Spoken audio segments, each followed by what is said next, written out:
Good morning student. आज हम लोग मैट्रिक स्पेस से रिलेटेड एक बड़ा ही इंपॉर्टेंट क्वेश्चन और बड़ा कॉमन सा क्वेश्चन है, जहाँ पे हम लोग एक एग्जांपल्स के ऊपर बात करेंगे। मैट्रिक स्पेस का डेफिनेशन और एक मोस्ट इंपॉर्टेंट एग्जांपल्स। अक्सर ये एग्जाम में क्वेश्चन आ जाता है। देखिए, तो क्वेश्चन क्या है जी? क्वेश्चन तो कह रहा है सीधा सीधा कि प्रूव दैट डी एक मैपिंग है, एक फंक्शन है जो आर बाई आर से आर में डिफाइंड है। डिफाइंड बाई कि डी ऑफ एक्स वाई डालिएगा तो मॉड एक्स माइनस वाई आएगा फॉर ऑल एक्स का y belong to set of real number. तो हमें प्रूफ क्या करना है कि प्रूफ दैट डी जो ऐसे डिफाइंड है is a metric space on the set of real number are.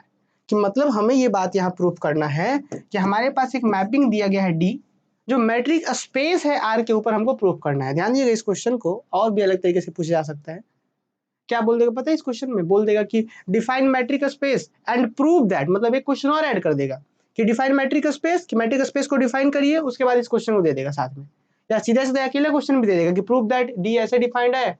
D के अंदर अगर आप एक्स कॉमा वाई ऑर्डर पे डालिएगा तो मॉड एक्स माइनस वाई आएगा, ऐसा दे देगा। ये मैपिंग का रूल है ये, और हमको प्रूव करना कि ये मैट्रिक है आर के ऊपर। या फिर बोल देगा मैट्रिक स्पेस है आर के ऊपर। दोनों एक ही चीज है। मैट्रिक स्पेस कब बोलते हैं? जब फंक्शन को अगर हम ऑर्डर पेयर के साथ, मतलब डी एक्स अगर इस तरीके से रखते हैं तो ये मैट्रिक स्पेस बन जाता है, ठीक ना। सेट के साथ अगर ऑर्डर पेयर में तो मैट्रिक स्पेस, और अगर सीधा सीधा फंक्शन प्रॉपर्टी मान गया तो मैट्रिक बोलते हैं। ये बात तो हम लोग खूब अच्छे से जान ही रहे हैं कि मैट्रिक और मैट्रिक स्पेस क्या होता है। तो क्वेश्चन दो तीन तरीके से पूछ सकता है। एक तो सीधा सीधा ये क्वेश्चन दे देगा जो हम लिखे हैं वैसे, एक बोल देगा कि डिफाइन मैट्रिक स्पेस, उसके बाद इसको दे देगा, एक बोल देगा कि भाई सिर्फ मैट्रिक प्रूफ करिए। तो बात एक ही है। देखिए स्टूडेंट, सबसे पहले बात समझिए कि हम लोग सबसे पहले क्वेश्चन है कि डिफाइन मैट्रिक स्पेस, तो मैट्रिक स्पेस होता क्या है यहाँ पे देख लीजिए। क्लासेस में खूब अच्छे तरीके से बताया गया है ना। ऑनलाइन क्लासेस के लिए आप हमारा एप्लीकेशन इंस्टॉल कर सकते हैं। पर फिलहाल देखिए कि हम क्या करते हैं। मैट्रिक स्पेस का डेफिनेशन क्या है कि let x be a non empty set, कि कैपिटल एक्स कोई नॉन एम्प्टी सेट है। अब मैपिंग कोई एक फंक्शन जो डी जो है एक्स बाई एक्स से, मतलब जिस सेट के ऊपर डिफाइंड है उसके कार्टेशियन प्रोडक्ट से एक्स बाई एक्स से रियल नंबर में कोई मैपिंग डिफाइंड हो, और इस तरीके से डिफाइंड हो। क्या बोला है? Let X be non empty set a mapping D जो एक्स बाई एक्स से आर में डिफाइंड है वो इस तरीके से डिफाइंड होना चाहिए कि सेट टू बी मैट्रिक। उस फंक्शन को मैट्रिक बोलेंगे if and only if D satisfy the following axioms. मतलब सीधा बात है कि डी को किसी फंक्शन को मैट्रिक बोलेंगे कब? जब वो चार बात माने। क्या क्या मानना चाहिए? नंबर वन, कि डी के अंदर कोई भी ऑर्डर पेयर डालिए तो हमेशा ग्रेटर देन इक्वल जीरो होना चाहिए। डी के अंदर कुछ भी ऑर्डर पेयर डालिए, D of A comma B, D of B comma C, कुछ भी डालिए, ए और बी जो है वो हमेशा एक्स से होना चाहिए। फिर हमेशा ग्रेटर देन इक्वल जीरो होना चाहिए। नॉन नेगेटिविटी इसको बोलते हैं कंडीशन। दूसरा कि डी ऑफ एक्स वाई अगर जीरो है तो एक्स इक्वल टू वाई होगा, अगर एक्स इक्वल टू वाई है तो D of x Y zero होगा। Imply and back imply, second condition. Third condition symmetry होता है कि डी ऑफ एक्स वाई के बराबर डी ऑफ वाई एक्स होता है। और थर्ड कंडीशन क्या है जी? थर्ड कंडीशन है फोर्थ कंडीशन है कि d of x y is less than equal to d of x z plus d of z y, जिसको बोलते हैं हम ट्रायंगल इनइक्वालिटी। अगर कोई फंक्शन किसी सेट के ऊपर डिफाइंड है, एक्स बाई एक्स से आर में डिफाइंड है, और ये चार बात मानता है तो उस फंक्शन को बोलते हैं मैट्रिक। अच्छा, क्या बोलेंगे? अ matric D is also called distance function. अच्छा, दी पेयर एक्स डी, मतलब फंक्शन जिसके ऊपर डिफाइंड है उसका order pair is called matric space. तो उम्मीद है कि बात जो है यहाँ पे खूब अच्छे से आप समझ पा रहे होंगे, ठीक है। तो मैट्रिक स्पेस का डेफिनेशन रहा। अब स्टूडेंट आते हैं क्वेश्चन जो यहाँ पे था कि एक हमारे पास दिया हुआ था ट्रायंगल इनइक्वालिटी को थोड़ा सा समझेंगे हम लोग, आगे बताएंगे। पर फिलहाल एक क्वेश्चन देखिए, एक फंक्शन है आर बाई आर से आर में है, डिफाइन कुछ इस रूल से है, हमको प्रूफ करने की मैट्रिक है। मैट्रिक प्रूफ करने के चार बात प्रूफ करना पड़ता है। तो चलिए हम लेके चलते हैं जी। सबसे पहले लिखेंगे सॉल्यूशन में द गिवन दैट डी हमारे पास फंक्शन है आर बाई आर से आर में है, रियल के साथ कार्टेशियन प्रोडक्ट से रियल में डिफाइंड है। बाई किस तरीके से? कि फंक्शन के अंदर कुछ भी एक्स वाई डालेगा तो मॉड एक्स माइनस वाई आएगा, कोई भी एक्स वाई रियल से ले लीजिए। सबसे पहले क्या करेंगे स्टूडेंट, जरा ध्यान दीजिए यहाँ पे, जरा समझिए कि नंबर वन कि since mod of x y जो होता है हमेशा क्या होता है? ग्रेटर देन इक्वल जीरो होता है। कि भाई किसी भी दो नंबर का डिफरेंस करिए, क्या आएगा? या तो पॉजिटिव या तो नेगेटिव या तो जीरो, यही ना आएगा। मान लीजिए आप दो में से पाँच घटाते हैं या पाँच में से दो घटाते हैं, कुछ भी घटाइए, क्या हो सकता है? या तो नेगेटिव या तो पॉजिटिव या तो जीरो। और हमको खूब अच्छे से पता है कि किसी भी क्वांटिटी का मॉडुलस करेंगे तो हमेशा जीरो जीरो से बड़ा होता है ना। किसी भी क्वांटिटी का मॉडुलस हमेशा जीरो से बड़ा या बराबर होता है। तो हम लिख रहे हैं कि चूंकि सिंस एक mod x minus y greater than equal zero, चाहे कुछ भी एक्स वाई डाल दीजिए आप यहाँ पे, तो चूंकि modulus of x minus y हमेशा ग्रेटर देन इक्वल जीरो होता है, तो इसी को तो हम क्या बोल रहे थे? D of x y by definition of x, so by definition of d. तो मतलब ये ग्रेटर देन इक्वल जीरो, तो हम बोल सकते हैं this implies that d of x comma y greater than equal zero. तो हो गया ना फर्स्ट कंडीशन। याद है फर्स्ट कंडीशन मैट्रिक स्पेस का क्या था? कि d of A comma be greater than equal zero होना चाहिए था। यहाँ पे आ गया। यहाँ पे एक्स ए बी की जगह पे एक्स वाई कर दिए हैं। सेकंड कंडीशन देखिए, सेकंड कंडीशन मान के चलिए कि चलिए डी ऑफ एक्स वाई जो है जीरो है, हमने ऐसा मान लिया। क्या मान लिया? D of x Y zero. तो D of x Y zero है मतलब डी ऑफ एक्स वाई का वैल्यू कितना है? Mod x minus Y equal to zero. D of x Y zero मतलब mod x minus Y equal to zero. ठीक, अच्छा ये जीरो मतलब किसका मॉडुलस जीरो होता है? अगर ये चीज जीरो मतलब अंदर में जो चीज है उसका वैल्यू जीरो होगा तभी उसका मॉडुलस जीरो होता है, क्योंकि सिर्फ और सिर्फ जीरो का ही मॉडुलस जीरो होता है।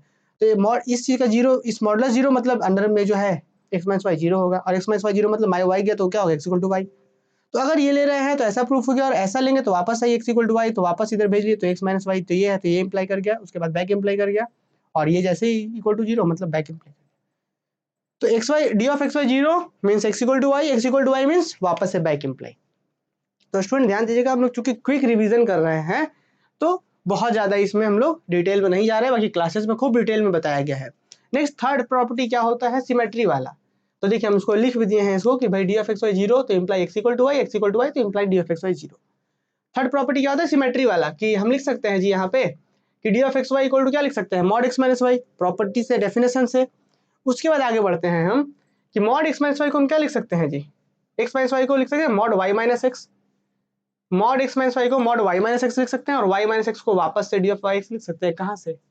Bye definition of D. ऐसे ना डी डिफाइंड है कि अगर एक्स वाई है तो mod x minus y, x y है तो मॉड एक्स माइनस वाई, और अगर वाई, चूंकि हमको एक प्रॉपर्टी पता है ना जी कि modulus of a minus b करिए चाहे modulus of b minus a करिए, दोनों का वैल्यू सेम होता है, चाहे कुछ भी रियल दे दीजिए। तो भाई मॉड एक्स माइनस वाई को वाई माइनस एक्स लीजिए, वाई माइनस एक्स को मॉडुलस को डी ऑफ वाई एक्स लिख दिए। तो मतलब बोल सकते हैं कि d of x y equal to d of y x. कहाँ से? सिमेट्रिसिटी से, है ना, सिमेट्री लॉ होल्ड कर गया। और अंतिम प्रॉपर्टी क्या कहता है? Triangle inequality. थोड़ा सा इसको याद कैसे रखेंगे जरा समझिए। ट्रायंगल इनइक्वालिटी के नाम में ही सारा चीज छुपा हुआ है कि मान लीजिए कोई भी 3 पॉइंट है, यहाँ पे मान लीजिए एक्स ले लीजिए, यहाँ पे वाई ले लीजिए, यहाँ पे मान लीजिए जेड ले लीजिए, आप एक ट्रायंगल बना दीजिए तीनों पॉइंट से। ठीक, अब किसी एक साइड का डिस्टेंस, मान लीजिए कि एक्स वाई का डिस्टेंस आपने निकाला, कुछ ऐसा होगा d of x comma y, एक साइड का डिस्टेंस। तो एक साइड का डिस्टेंस बाकी बचे दो साइड के डिस्टेंस के सम से लेस देन इक्वल होता है। ऑब्वियसली ये स्वाभाविक सा बात है, ट्रायंगल में, त्रिभुज में किसी एक साइड का डिस्टेंस बाकी दोनों बचे का डिस्टेंस का सम से हमेशा छोटा या बराबर होता है। तो ये लेस देन इक्वल होगा किसके? इसके वाई जेड का डिस्टेंस, वाई जेड और फिर प्लस में जेड एक्स से x Z, D of x Z. यही होता है ट्रायंगल इनइक्वालिटी, है ना। एक साइड का डिस्टेंस बाकी दो साइड्स के डिस्टेंस है लेस देन या इक्वल होता है। कैसे करेंगे जरा देखिए। सबसे पहले हम खुद से चल रहा है कि d of x comma y से लेके चल रहे हैं, तो क्या होगा? Mod x minus y. अब नेक्स्ट आगे बढ़ते हैं कि माइनस जेड और प्लस जेड खुद से कर देते हैं यहाँ पे कि भाई मॉड एक्स माइनस वाई है, हम खुद से क्या करते हैं? माइनस जेड पहले कर देते हैं, फिर से प्लस जेड, फिर माइनस वाई, जैसे था वैसे। एक्स माइनस वाई था तो एक्स माइनस वाई है, माइनस जेड प्लस जेड बीच में खुद से किए हैं और ब्रैकेटिंग कर दिए, एक्स माइनस जेड फिर प्लस जेड माइनस वाई। क्या होगा इससे? फायदा क्या होगा कि हमने एक प्रॉपर्टी पढ़ा था, मॉड ए प्लस मॉड बी से बड़ा या बराबर कौन होता है? देखिए हमने एक प्रॉपर्टी पढ़ा है कि मॉड ए प्लस बी से बड़ा या बराबर कौन होता है? मॉड ए प्लस मॉड बी होता है ना। तो ये हो गया हमारा मॉड के अंदर ए समझिए, इसको बी समझिए, तो मॉड ए प्लस बी से बड़ा या बराबर मॉड ए अलग मॉड बी हो गया, इससे बड़ा बराबर मॉड ए प्लस मॉड बी। तो क्या होगा जी? एक्स जेड को डी ऑफ एक्स जेड और जेड माइनस वाई को डी ऑफ जेड वाई लिख सकते हैं। कहाँ से? Bye definition of d. तो नोटिस करिए कि इस चीज से ये तो बड़ा या बराबर हो गया ना, यहाँ पे बड़ा बराबर का एक बार साइन आ गया तो मतलब ये बड़ा बराबर हो गया।